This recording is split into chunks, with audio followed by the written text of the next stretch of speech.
বাস্তবিক সময়টার কতটা অপেক্ষা করে সৌমিত্রিষা, মানে ভালো সময় ঠিক কিছু হবে এই অপেক্ষাটা করে, নাকি সময়ের আগেই দৌড়াতে চায়, কোনটা সৌমিত্রিষা বেশি করে?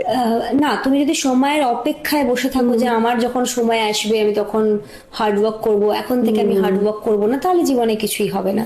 কারণ ঘড়ির কাঁটাটা যে এই যে সরে গেল, তো এই জন্মে আমি আর ওটাকে এই পাশে আনতে পারবো না, মানে পরের ঘন্টায় আসবে কিন্তু আগের ঘন্টাটায় আর পারবো না। তো সময়ের অপেক্ষা করা যায় না এই ক্ষেত্রে, মানে কোনো কাজ করার নিজের এফোর্ট দেওয়ার ক্ষেত্রে, হার্ডওয়ার্ক করার ক্ষেত্রে কখনো সময়ের অপেক্ষা করা নাই, সময়ের পিছনে ছুটতে হয়। তাহলে সময় যতটা কম সময়ের মধ্যে আমি অনেক কিছু অ্যাচিভ করার গোল রাখবো, তবেই আমি, এবং আমি খুব উচ্চাকাঙ্ক্ষী।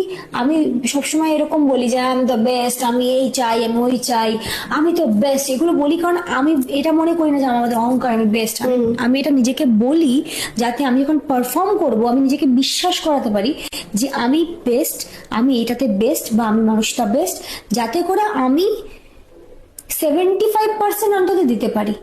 আমি যদি ভাবি আমি অ্যাভারেজ, তাহলে আমি 50%ও দিতে পারবো না। তো সেটা একটা কথা। আর সময়ের অপেক্ষা যদি বলো, সেটা তো কোনো, ওই জায়গাগুলো আলাদা। ধরো কোনো কিছু রিভিল হচ্ছে, সেটার জন্য, যেমন এখানে যে রিভিল হবে যে এখানে আসল দোষী কে, আসল খুনটা কে করেছে, কে দোষী, সেটার জন্য সময়ের অপেক্ষা। না, ধরো ভালো সুযোগের কথা আমি বলছি, সুযোগ আমি অপেক্ষা করলাম, আসার জন্য তোমাকে কাজ করতে হবে, তুমি তো বসে থাকতে পারবে না। ওইটা বলছি যে আমাকে তখন সময়ের পিছনে ছুটতে হবে।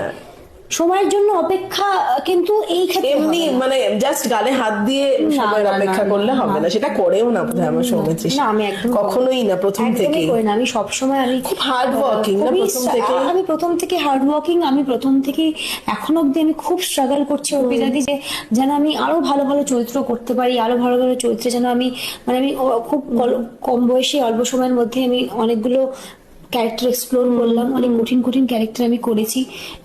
এবং আমাকে যে বিশ্বাস করেছেন ডিরেক্টর প্রডিউসাররা যে আমি এই বয়সে এইগুলো করতে পারবো, সেখানে আমি খুব, মানে মিঠাইও যদি তুমি বলো যে সেখানে মায়ের একটি চরিত্র বা তার মেন্টাল কিছু ট্রমাস, একদম, হ্যাঁ, তো সেই সমস্ত গুলো ডাবল রোল, হ্যাঁ ডাবল রোল। তারপরে এখানেও এই যে চরিত্রটি খুবই মিস্টেরিয়াস এবং অনেক শেডস, অনেক লেয়ার আছে। তো বিশ্বাস করেছে তারা, আমি সেটার জন্য খুব কৃতজ্ঞ।